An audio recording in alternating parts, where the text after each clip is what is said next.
This is an iHeart podcast. Guaranteed human. Work can be a little weird. Cringy training seminars, coworkers who won't stop talking about their plant, forgetting the mute button at an inopportune moment. We have to deal with a lot on any given workday. Sometimes it can feel hard to thrive and move forward in your career. Well, that's where LinkedIn comes in. LinkedIn helps you get ideas and insights from experts in your field, connect with people professionally, grow your network, and access tools designed to help you find the right fit for your next role. Whether you're just getting started, figuring out your next move, or looking to accelerate your career, LinkedIn is built to support you at every stage because LinkedIn is the network that works for you. Visit linkedin.com/knowstuff to learn more. The springtime thaw is finally here. Flowers are blooming, days are longer. We're saying yes to more plans and finally getting outside, running, walking, just moving again. It's the perfect time to upgrade your everyday go-tos with Bombas. Take Bombas sport socks. They're super comfortable and designed with sport-specific tech for running, cycling, yoga, hiking, you name it. I use them to run in, and I can tell you they work beautifully. So head over to bombas.com and use code SYSK for 20% off your first purchase. That's BOMBAS.com, code SYSK at checkout. Welcome to Stuff You Should Know, a production of iHeartRadio.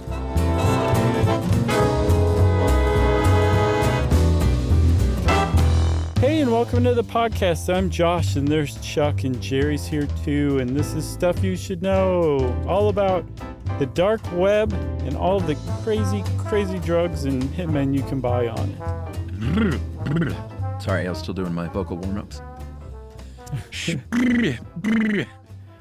I didn't know that helps. What does that help? 20 dwarves took turns doing push-ups on the lawn.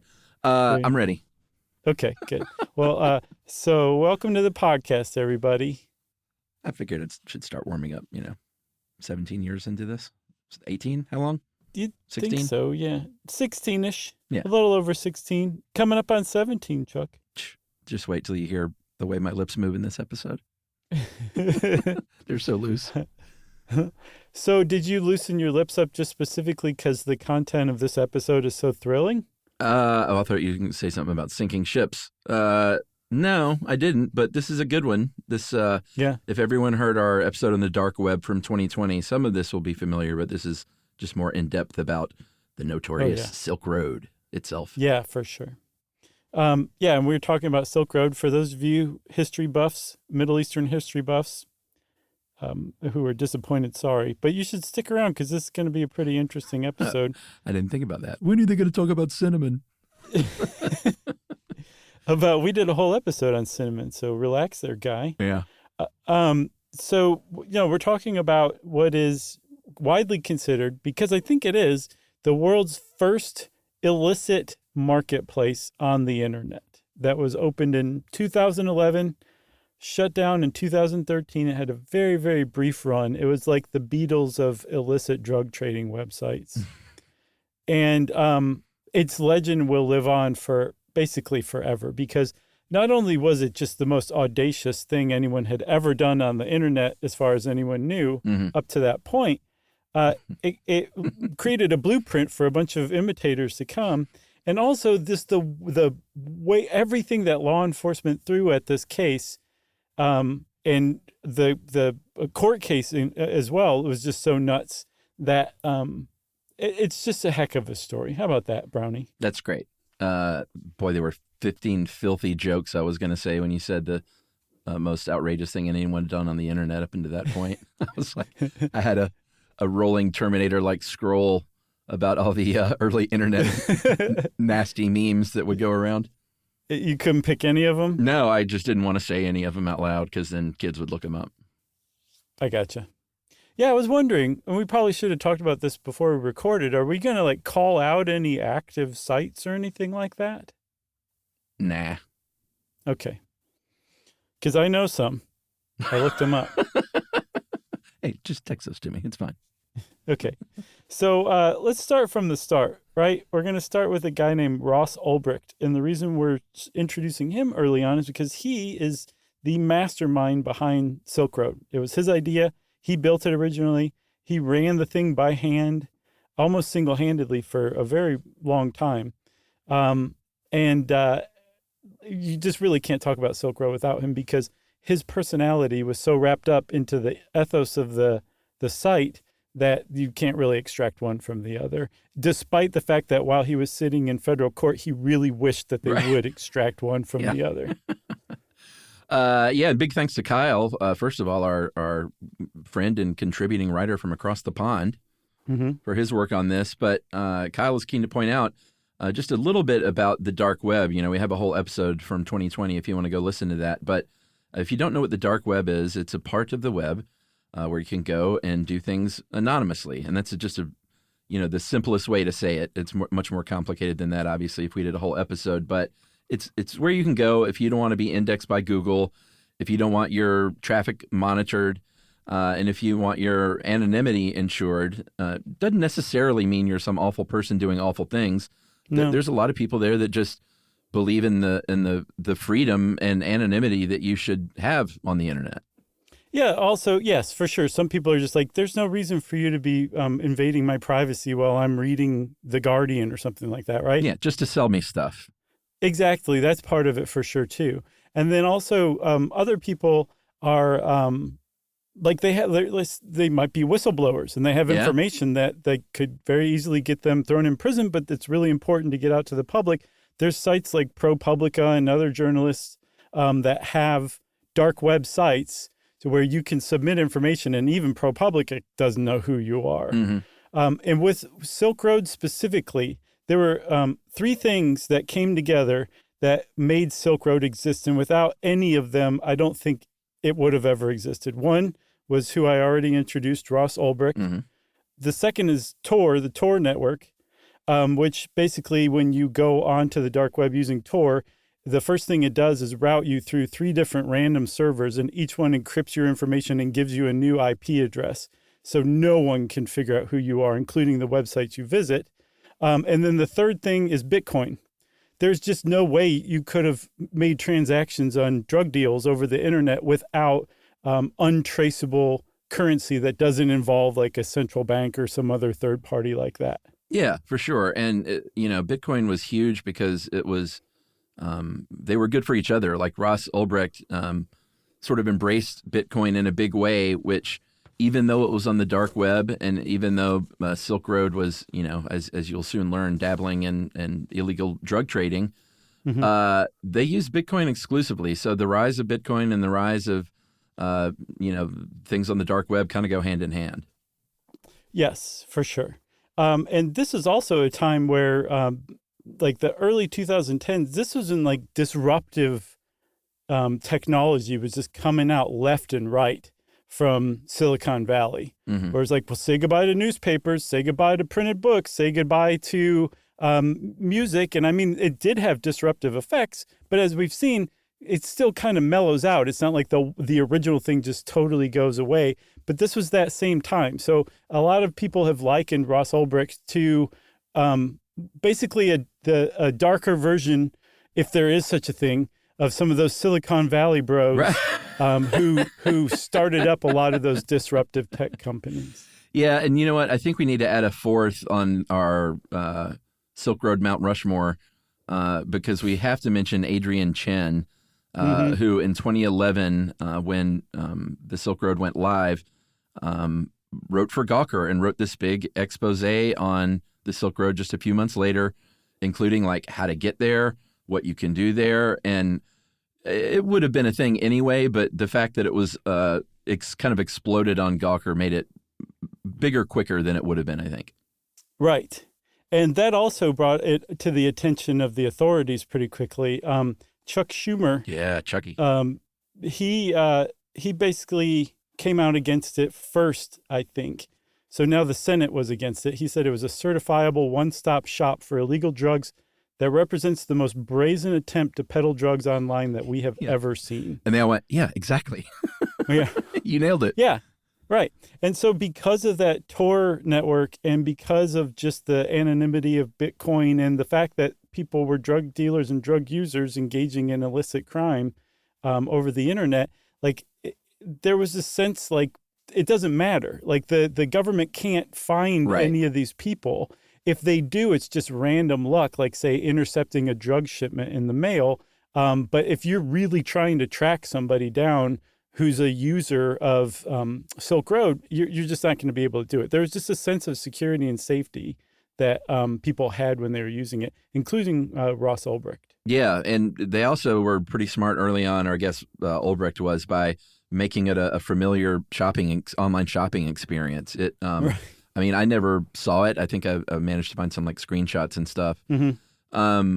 But it supposedly looked and operated much like any other e-retailer. You would go on there and you would have your little shopping basket, and you would have your items that you could, are all categorized and listed that you could sift through, and you could look at customer reviews and, I'm sure there were bad deals that went down, but supposedly it worked because the people selling the drugs believe that you should really sell the thing that you're trying to sell, and you'll stay in business. Right. Just like if you're you have terrible customer service and you're selling like Widgets. Sure. I was thinking like some sort of sewn strawberry pot holder or something in the shape of a strawberry. So much better than a widget. But you tell all of your customers who say like it's the stitching's coming loose that they can go to hell and die. Yeah. You're going to get a bad rating and people are going to stop buying from you, especially if there's other people selling sewn strawberry pot holders, right? Mm-hmm. Same thing if you're selling drugs on Silk Road. There were a ton of people selling pot and acid and ecstasy and heroin and cocaine that like you just didn't have to rely on just one dealer. So the dealers were competing with one another. And to compete, they just tried to keep their user rating up as best as possible. And that kept them honest. It's just nuts. Like this whole thing in theory, should have collapsed on day one. It just should never have worked out because it was just based on so many faulty assumptions that just happened to come together and support this site until the Fed shut it down. Yeah, they had a seller's guide where if you were going to sell your drugs, they would say, hey, here's how to do that. Here's how you can ship drugs through the mail, pretty safely, vacuum sealing and all kinds of tips and tricks. And not that many packages supposedly were intercepted, a very small percentage of them. But you mentioned some of the things in your, I thought you were singing that Queens of the Stone Age song there for a second. Which one? When you were, I don't know, they had that one song I thought it was not so great. Cocaine and ecstasy and blah, blah, blah, blah, blah. And they were just like rattling off drugs or whatever. That doesn't sound very great. No, it wasn't one of their best songs. I was into them for a minute. I like that one hit song of theirs. It's really good. No One Knows, maybe? Yes, that's the one. That's what I didn't know. It's a good song. Mm-hmm. So you could buy anything you want. And it wasn't just like, hey, here's some cocaine if you're interested in this upper. It was very, very specific stuff, like a very specific strain of Colombian cocaine or a very specific strain of heroin, tar heroin that you could find. If you've ever been to a legal cannabis shop in any of the states that allow that here in the U.S., it was sort of like that. You get very detailed descriptions of stuff, and you could have a customer service representative help you find what you wanted. And it was like, if you were into that kind of thing, it was probably pretty great for you and probably much safer than going to some drug dealer's house, maybe? I don't know. That's a big deal. So one of the things that was touted by supporters of Ross Ulbricht and Silk Road was that it was a site for harm reduction. Yeah. That it was so vastly safer than buying drugs on the street, often from some rando you don't even know, or at a club or something like that. Oh, yeah. That's dangerous. That it was actually providing a service that actually made the world safer. It didn't fly very well, as we'll see, but that was a big talking point for them. Yeah, and I don't want anyone to misinterpret that I'm saying that like, hey, you should just be able to buy drugs in the mail and it's totally safe and you should trust that. But they seem to be setting up a situation where they were trying to ensure that there was a lot of trust between buyers, sellers, everybody. Like a situation like this doesn't happen if there's not trust between all the participating parties. Precisely. Yeah, for sure. It's just crazy to me that it ever worked. Should we take a break? Let's take a break and we'll come back and talk about some of the nuts and bolts of the whole thing. All right, we'll be right back.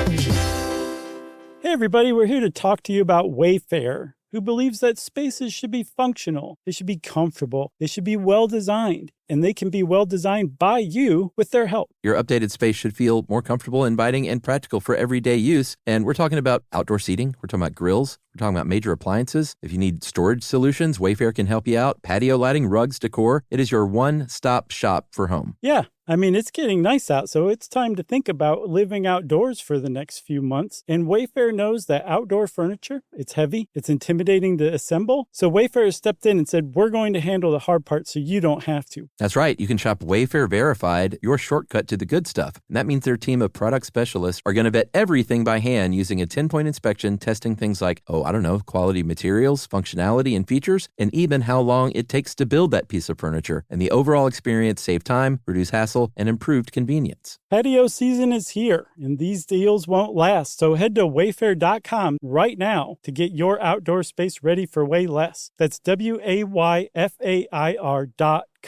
Wayfair, every style, every home.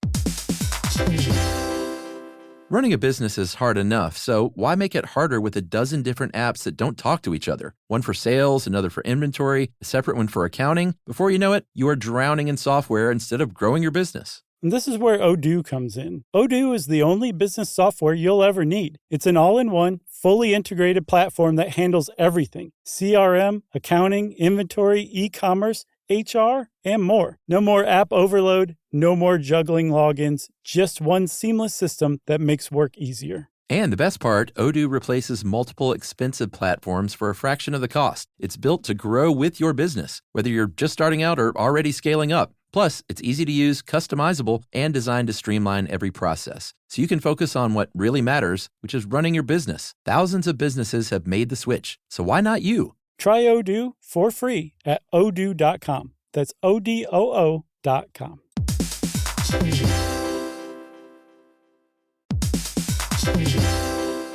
If you're always on the lookout for a great audiobook, or you just want help figuring out what to listen to next, there's a podcast you should know about. It's called Earsay, the Audible and iHeart Audiobook Club, and it's hosted by Cal Penn. That's right. Each episode takes a closer look at some of the most talked about new audiobooks on Audible, spanning a wide range of genres, from sci-fi and literary fiction to rom-coms, thrillers, and comedy. Yeah, Cal is joined by guests who dig into what these stories are about, what makes them stand out as audiobooks, and why they're connecting with listeners right now. So if you're looking for your next listen, this is a great place to start. Listen to Earsay, the Audible and iHeart Audiobook Club, on the iHeartRadio app, Apple Podcasts, or wherever you get your podcasts.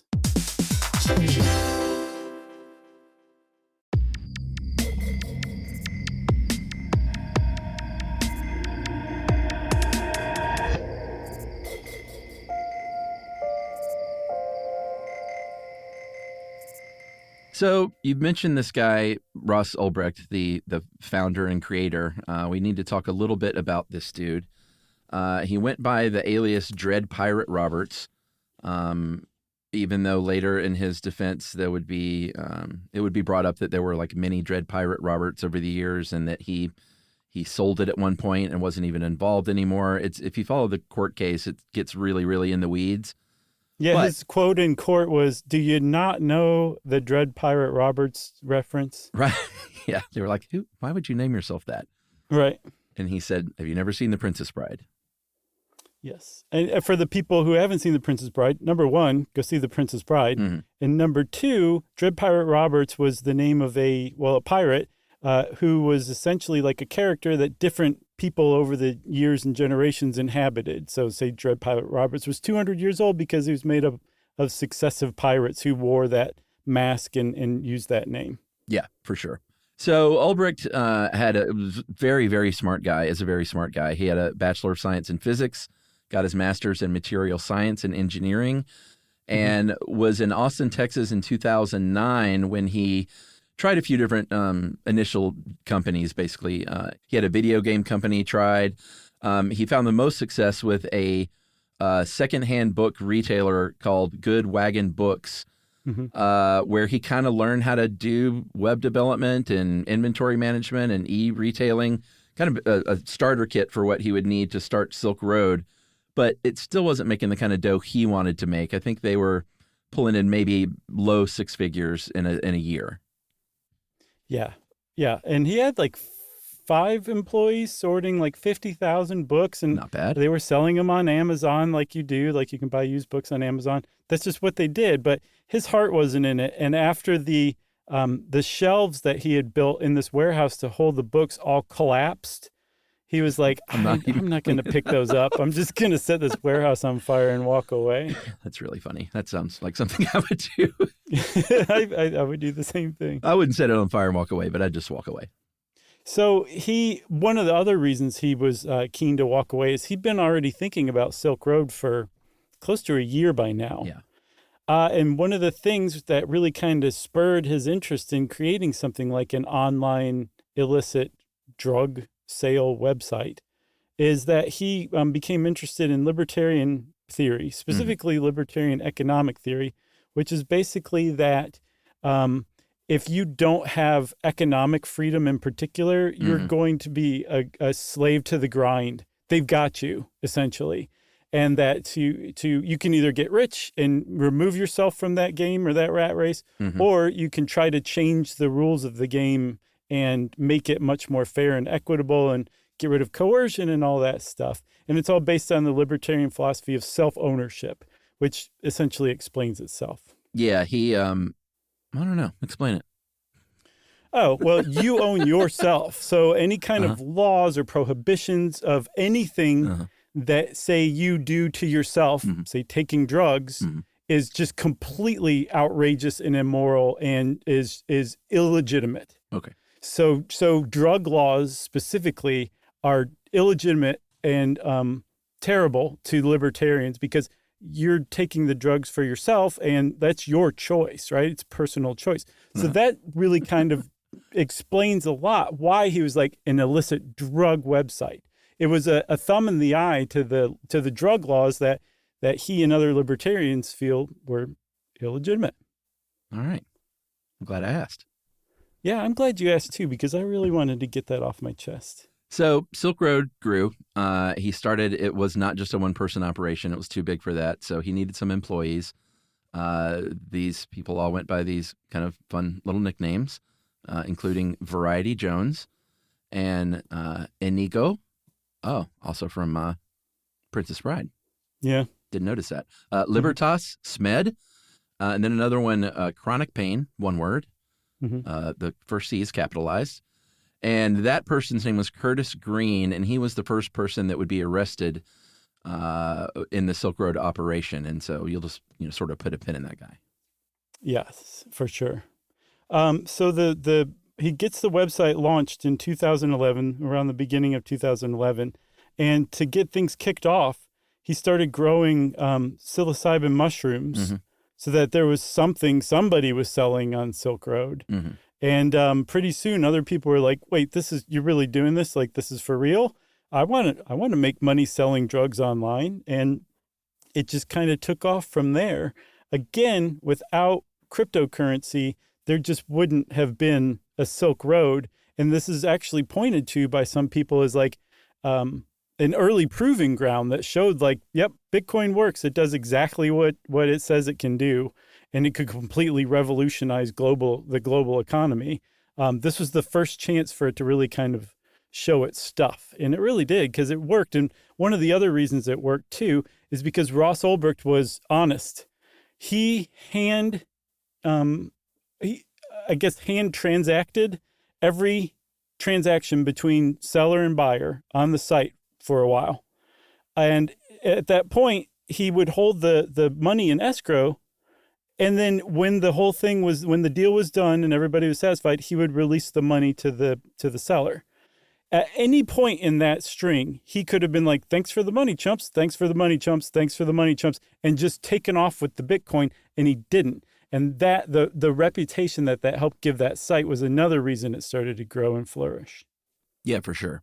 So as the site is, kind of going along and it's making all kinds of money and getting more and more popular, or as popular as something is on the dark web, he started getting a little more political under his moniker. DPR, Dread Pirate Roberts, started making these big statements about just sort of his philosophies about politics. He would say things like, stop funding the state with your tax dollars and direct your productive energies into the black market. So it started sort of bordering on manifesto kind of stuff. Mm-hmm. I think they would have shut it down anyway just because they were dealing in illegal drugs. But the U.S. government definitely hates it when they don't like the word manifesto. So Right. I think all this other political stuff definitely drew even more attention and ire maybe than it would have. Mm-hmm. Yeah, no, I think so. Like I said, it was a thumb in the eye, and I think it kind of felt like that to the government and the powers that be, right? Yeah, he kind of thought, and he kind of was leading a revolution in a lot of ways because, as we'll see later on, a lot of more sites like this were born in its wake. Right. So it's interesting to see, too, the evolution of him going from a libertarian idealist to what the feds eventually described as like the kingpin of a global drug cartel. Yeah. Which is really overblown, as we'll see. Yeah. But in the beginning, he, even as a libertarian, said, nope, there's limits here. Like, this is not just a free-for-all. You can't have child pornography. You can't try to sell weapons of mass destruction. You can't offer hitman services, sell stolen credit cards or personal information. Like, you just can't do that. And if you scam anybody, we're going to boot you off the site and we're going to hunt you down and sick dogs on you or something like that. He said basic rules are to treat others as you would wish to be treated and don't do anything to hurt or scam someone else. So that was like the whole idea. And then the fact that his moniker was Dread Pirate Roberts, and everybody loves, like, there's no one who's seen The Princess Bride and doesn't love it. Prove me wrong, I will prove you wrong. So all of that kind of combined, almost a cult of personality grew up around Dread Pirate Roberts and attracted more and more people to Silk Road. And like, I think I get the impression like you were, like you felt cool to be a user of Silk Road. Yeah. Like he created a kinder, gentler drug trade in a lot of ways. Yeah. If you're wondering, like, yeah, but this guy could get shut down in a lot of ways that don't have anything to do with the government, like a denial of service attack or something like that. Mm-hmm. Supposedly, he was paying a lot of money for protection for this kind of thing, maybe up to $50,000 a week. Wired did a really great, and I remember reading this back then. I didn't go back into it, but a big 2-part report on this, and they had it up to $50,000 per week in protection. But considering they ended up making about $1 billion over 2 years or so, that's pennies in the fountain. Yeah, for sure. But protection is in quotes. Like that was from the very hackers who were like, "We're going to shut your site down if you don't It's give like us any other $50,000 a mob week." protection. Exactly. We're not going to wreck a your racket, store. for sure. Yeah. So yeah, he would get blackmailed all the time. People were trying to shut down the site. Like it was there, like criminals were attracted to Silk Road, and there's plenty of criminals who, they're like speculators. So blackmailers are, they're not actually doing anything productive. They're just making money off somebody else's work, right? Yeah.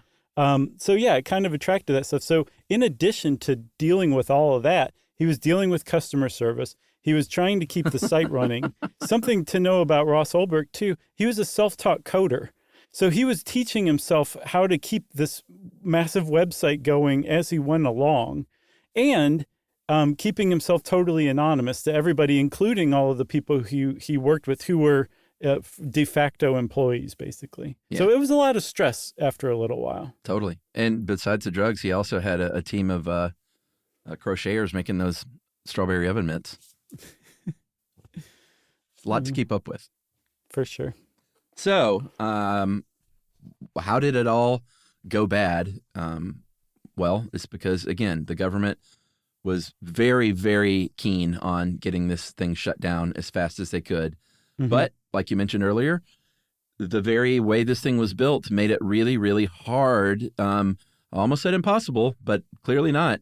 But really, really hard to find out any real information about who these people were, where they were, where their computers were. So the FBI got involved initially in trying to take down Tor. It was called Operation Onion Peeler, and I'm pretty sure we talked about that in the Dark Web ep. Mm-hmm. But they, in 2013, there was an agent named Chris Tarbell that identified a secret server at a data center, a Tor data center in Iceland, and this is really what got the ball rolling.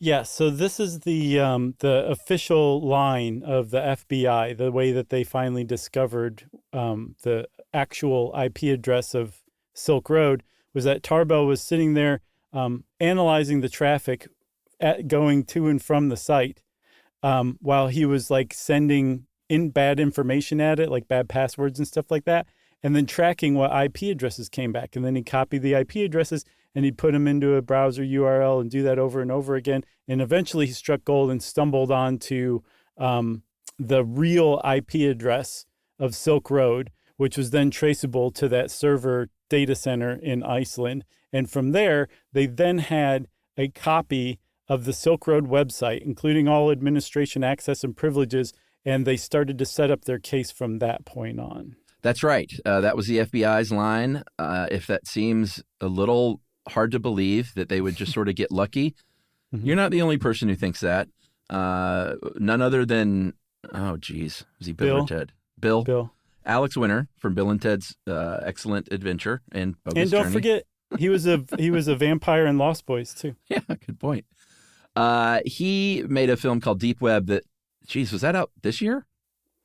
I think so, or last year. Very recent. Yeah, pretty recent film. I think 24, where he didn't like create this contention, but he basically brought to light like, hey, a lot of people say that no, that's not how you found out. What you did was trampled on Ulbricht's Fourth Amendment rights, and that you hacked Silk Road. You didn't have a warrant to do so, and you had some sort of mass scanning going on the internet for passwords, and you lied about all this. Yeah, the idea is that the NSA was involved helping in this investigation using their crazy, terrible powers to basically find passwords to that site, and they used it to hack in. And you were like, okay, whatever. They're trying to take down the site. It's the FBI. Well, the gist of that is that they did that first, then got the evidence that they then went and got a search warrant for, and then everything started to get legitimate from that point on. So that's the contention about his Fourth Amendment rights to against illegal search and seizure were violated. Yeah, and if this all just sounds like weird and screwy because it's online, it would be no different than if they broke into someone's house, took some evidence, and then said, now that we have the evidence, we're going to get a search warrant to go legally back into that house. Right. Yeah. And you mentioned Tarbell. He was an FBI agent. He and the FBI were just one of multiple agencies, from Department of Homeland Security to the DEA to the IRS. Oh, yeah. All working, like each one had a task force trying to take down this website, competing with one another in a lot of cases to take down this website and catch this big fish that Chuck Schumer didn't like. And finally, Tarbell was the one who gets the credit, not just for finding the actual IP address and then the server for Silk Road and all of the evidence that yielded, but he was there on the day and helped orchestrate. This guy was a cybercrime FBI agent. So again, this is the official line, and it's very thrilling in the Wired article how they describe it. But he helped orchestrate or oversaw the actual arrest of Ross Ulbricht, which in and of itself was just fantastically amazing. Yeah, for sure. All right, so the FBI gets that copy of the server contents from Iceland. They look at all the traffic, and they found traffic to the administrator's login, and then narrowed that down to the most recent traffic was in San Francisco at a place called Cafe Luna on Sacramento Street. They did some more investigation through the IRS chipping in this time. Like you said, so many agencies involved. And they matched the San Francisco lead. So they were like, this is all lining up, you guys. There was an IRS agent named Gary Alford who saw posts about Silk Road on forums in, I think, a couple of years, 2011 and 2013, from a user named Altoid. And the email in the post history said rossulbricht@gmail.com. They found out that he lived near that cafe, and all roads all of a sudden were pointing to Ross Ulbricht. And then supposedly the really damning piece of evidence was that user Altoid quickly changed their username to Frosty And Frosty was the main user account that ran Silk Road. Yeah. That was the name of the main central user account, right? So like all of these things just falling into place, it was just almost too good to believe. Yeah. And then it went down like a movie. And you know what? Maybe that's a great time for a little cliffhanger, huh? Oh, boy. All right. We're going to see what movie we're talking about right after this.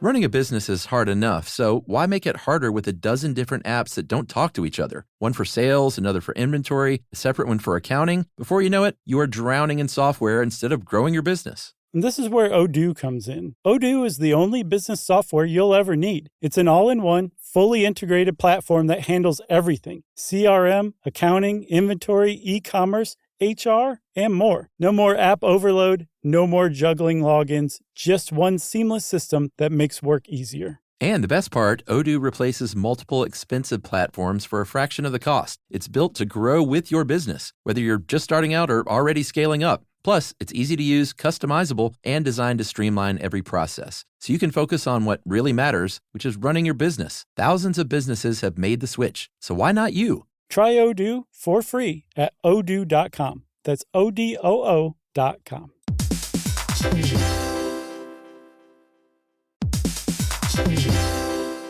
If you're always on the lookout for a great audiobook, or you just want help figuring out what to listen to next, there's a podcast you should know about. It's called Earsay, the Audible and iHeart Audiobook Club, and it's hosted by Cal Penn. That's right. Each episode takes a closer look at some of the most talked about new audiobooks on Audible, spanning a wide range of genres, from sci-fi and literary fiction to rom-coms, thrillers, and comedy. Yeah, Cal is joined by guests who dig into what these stories are about, what makes them stand out as audiobooks, and why they're connecting with listeners right now. So if you're looking for your next listen, this is a great place to start. Listen to Earsay, the Audible and iHeart Audiobook Club, on the iHeartRadio app, Apple Podcasts, or wherever you get your podcasts.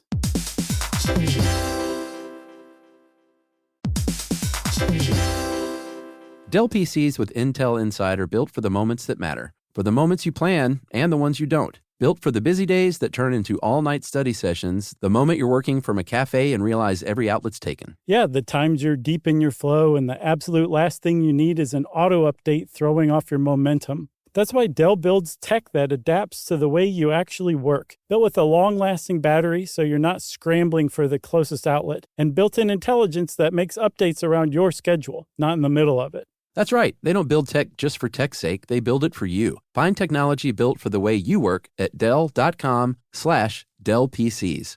Built for you.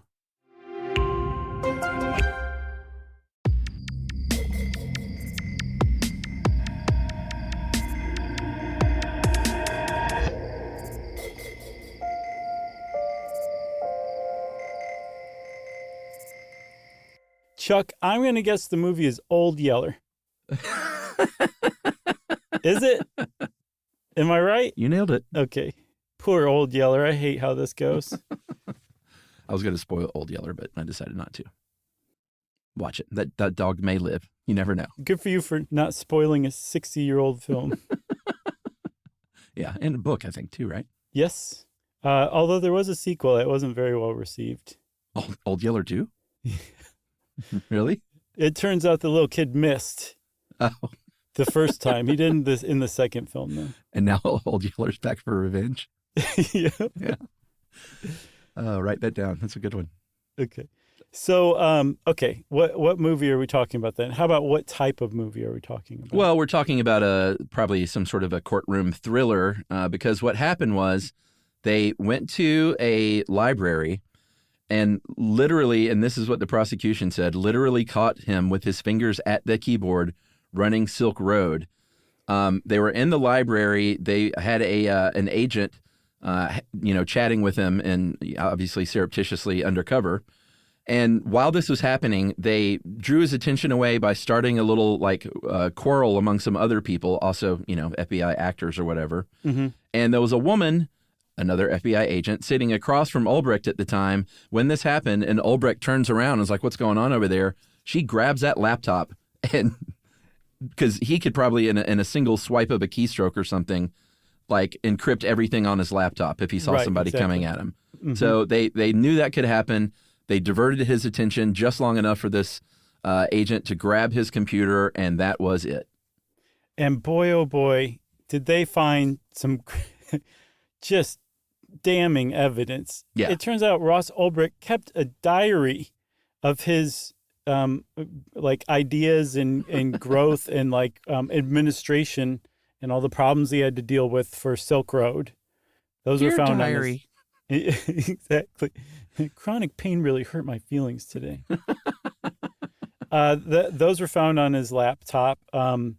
Logs of chat logs that he had between him and other administrators about running the site. He was logged in as the main user, Frosty, the person who was actually running the show, when they stole it or grabbed his lapbook. No, stole it. He had spreadsheets like tracking Silk Road. I mean, Sure. like just Yeah.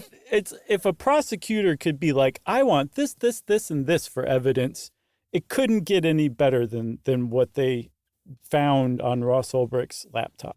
Yeah. So they also traced about $80 million in profit to him. Mm-hmm. This is a dumb question that I'm just now thinking of, but what did he just take a cut from every transaction? Was it that simple? Yes. Okay. That's what I figured. I just didn't know for sure.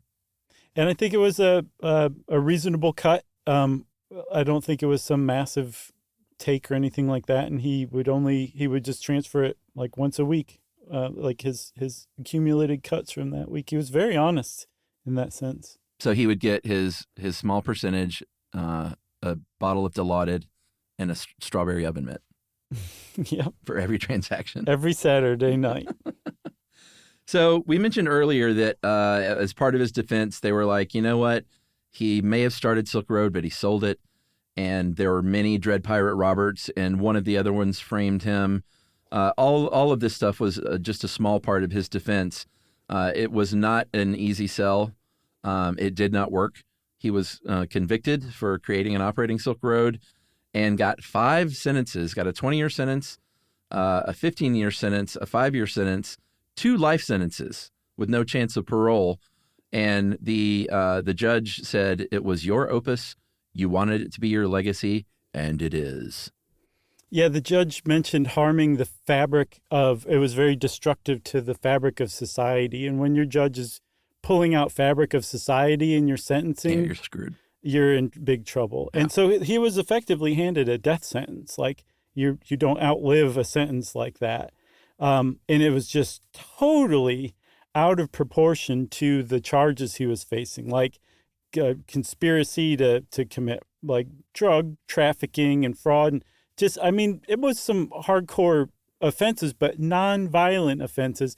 And he was given the kind of sentence that you would give like a multiple killer or a mass killer or something like that, right? And the reason why is because there was evidence found of 5 to 6 murder for hire schemes that he had ordered or agreed to as Dread Pirate Roberts to kill like a blackmailer, a witness, some other people. And even though he was never charged in federal court for this, even though they couldn't prove any of those cases, and the prosecutors in this case even said to the jury, like, we're not saying, like, this is not part of his charges. We're not prosecuting him for that. But seriously, let us just tell you about that.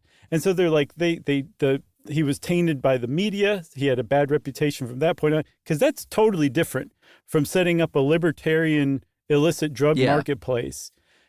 Now you're ordering hits on people to keep your drug enterprise going. That is a whole different kettle of fish in the public's mind. So his reputation was smeared from the outset. The jury was tainted with this information, and the idea. Oh, and the judge referenced it in explaining why the sentence was so harsh. And so all of that is generally considered illegal, like in illegitimate.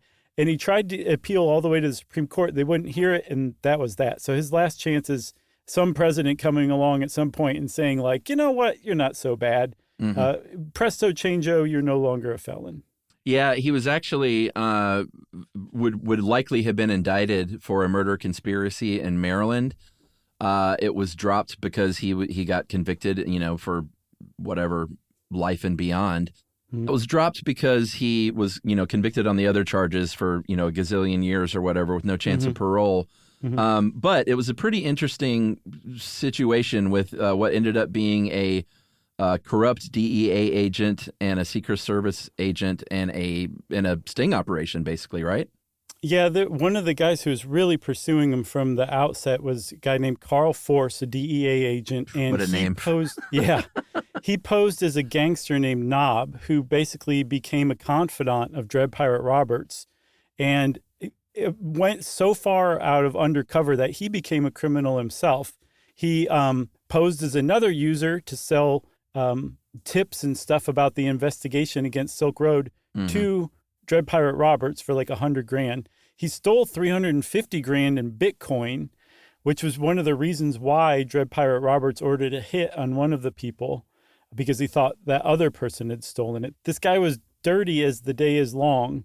And they say in part because a lot of the charges, including that extra murder for hire that was in Maryland, was arranged by this crooked DEA agent. They're like, we're not even going to try this one. Yeah.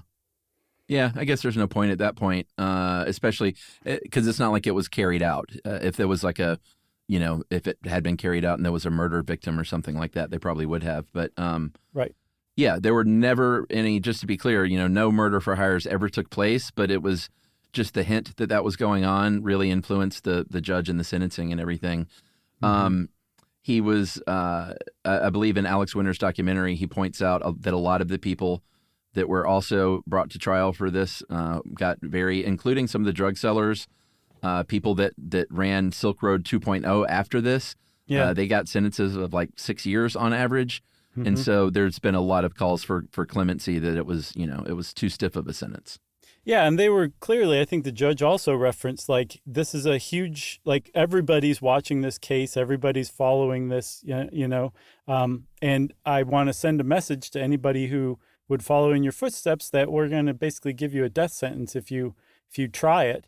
And they just didn't follow through on that, which makes his sentence all the more unfair. Yeah. Like, had they handed down sentences similar to his for people, setting up illicit drug marketplaces, there's some sort of like legitimacy to it just because of the precedent and then the custom that developed. Yeah. Just doing that to one person and then not following up, that's just wholly unfair. And again, possibly a violation of his Sixth Amendment rights to a fair trial. Yeah. I mean, the idea may have been to send a message like, hey, this will never be tolerated.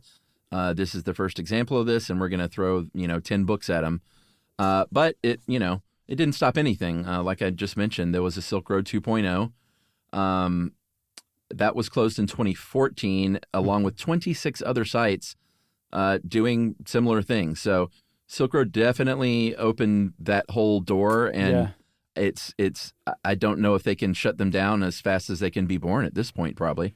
It seems like the kind of thing like mushrooms just cropping up, like you pluck one and two more grow in its place, essentially. Like there's just nothing. I mean, it's not just American kids doing this. They're like the Russians are, like I'm sure the North Koreans are doing it. Like everybody's doing it. Like you just can't, it's impossible to stop now. So much so that it almost makes you wonder if somebody else would have come up with this concept had not first, Yeah. I'm sure someone would have come along. There's a freeross.org website, which his supporters created, that's still around. And if you're asking, like, well, wait a minute, how can everybody support him if he's ordered like 5 or 6 murders for hire? Their position is that, like, that was the other Dread Pirate Roberts who set him up, whoever that was. Right. That Ross Ulbricht did not order those hits. That he's a good guy, a humane guy, he would never do something like that. But he's still in prison. I saw a tweet from him, I don't remember when, but he was saying the thing he misses the most is not being able to see the night sky anymore, which is somehow like the saddest thing you could say as a prisoner. But yeah, there's a lot of people out there who are like, that kid is never getting out. He just put such a thumb in the eye of the U.S. government and law enforcement that I don't know if he'll ever get clemency. Yeah, the night sky thing. Definitely better than saying Olive Garden. Get more sympathy. I don't know, man. Never-ending breadsticks? That's true. I think that, no, never mind. Okay. Let's move on. Let's go get some breadsticks after this, okay? Oh, that'd be great. Oh, boy. Remember that time we went to Red Lobster? And, yeah, in Silver Spring? Yeah, and I had never really eaten there much, and that was one of your, like, special things as a kid, right? Eating those cheddar biscuits or whatever? Yeah, kid. And adult. I love those things. Yes, I introduced you to them is what you're saying, right? I think so. Like, I may have had one when I was a kid, but we just didn't go out to eat a whole lot, and Red Lobster was, like, far fancier than we could even afford on special occasions. So, yeah. You always make me feel so bad about my upbringing, which was not wealthy or well-to-do in any way, shape, or form. Silver spoons. Are you kidding me? Not Silver Spoons, Red Lobster. Yeah, no, that's fine. Red Lobster was I imagine is a very doable fancy dinner. We just didn't go out to eat much. Don't feel bad. Yeah, I think the fancy part also is really largely marketing, Chuck. I think when you see the actual product in front of you, it's not super fancy. Yeah. Although, did you hear? I think they filed bankruptcy because of endless shrimp. Yeah, it was a disaster. Yeah, can you imagine? That's like an Onion headline. Yeah, I read quite a bit about that for some reason because it was just so interesting to me. And sad, it's an American icon. Yep. Who knew? Well, since we talked about Red Lobster, of course, that triggered listener mail, everybody. I'm going to call this the Stuff You Should Know bump. Hey, guys, longtime listener, first-time caller. Love the show. I'm curious if you've ever tracked the Stuff You Should Know bump. Does it even exist? I know that every time you mention a documentary with more info or something like that, my wife and I end up combing through our streaming services to find it and learn more. Most recently, we watched Tread after the Killdozer episode. Now I'm teeing up American Anarchist after Swatches. He said, oh, wait, I may have mixed that up with the Anarchist Cookbook episode. Anyway, and by the way, everyone, we forgot to mention the Swatch guards. I feel so bad about that. We heard from a lot of people on that. Oh, yeah, I forgot all about that. I totally forgot about Swatch guards. Yeah. Anyway, Swatch guards are little rubber things that went over the glass, not the bezel. I was wrong about that. The bezel is the ring that holds the glass. So, man, I understood it before, but not now. You look at a watch face, and I think I said the glass was the bezel. I just misspoke.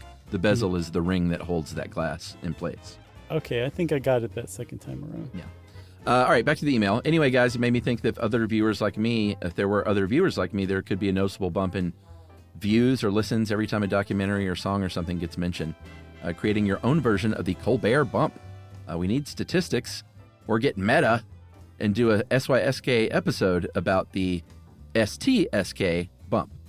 I think you just goofed up on that last part. That's Andy from Baltimore. Andy, we don't have data on this, but we definitely had people send in, I can't remember what song it was that you referenced, but it ended up ranking in Spotify or something, and we like to think that was because of us. Well, we know it was because, remember, we conducted an experiment and talked about Barry Manilow, That's I think Even Now, and Black Sabbath's War Pigs, and they showed up in the top 10 of Spotify searches. That's right. So, hey, I guess we should plug Silver Spoons then, the Josh Clark life story, and we'll see if that gets a bump on wherever that's streaming. Speaking of bumps and plugs, there is one other podcast I'd like to plug, Chuck. You know our friend and colleague Daniel Whiteson from Daniel and Jorge Explain the Universe podcast? Oh, yeah.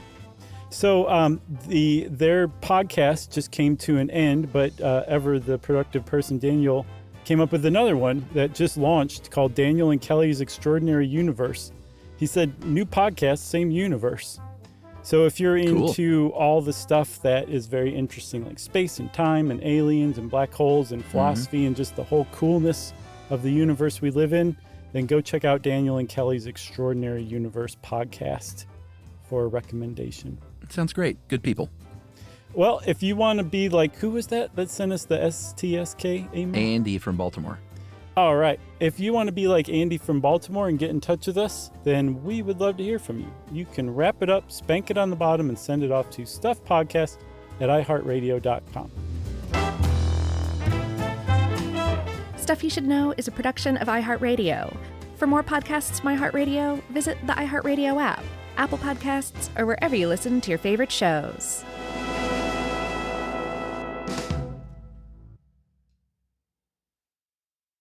Service opens doors, and at American Military University, it can open doors for the whole family. If you have a loved one who served in the military, you may qualify for reduced tuition. AMU offers flexible online programs designed to fit your schedule, so you can keep moving forward wherever life takes you. Learn more at amu.apus.edu/military. Open doors to the future for you and your family with the help of American Military University.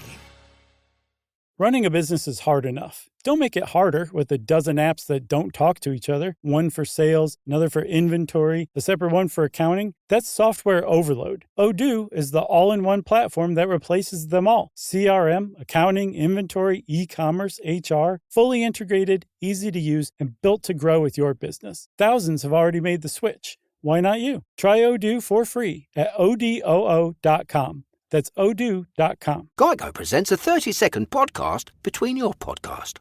Today's story is shared by one of our listeners. It's called Betrayed by Bill. It was in that moment I caught who was staring back at me in betrayal. Or more like what? My insurance bill. With trembling hands, I grabbed my phone and switched to Geico, saving about $900 in the process, and never to be betrayed again. Now that was bloody riveting. It feels good when the story ends with savings. It feels good to Geico. This is an iHeart podcast. Guaranteed human.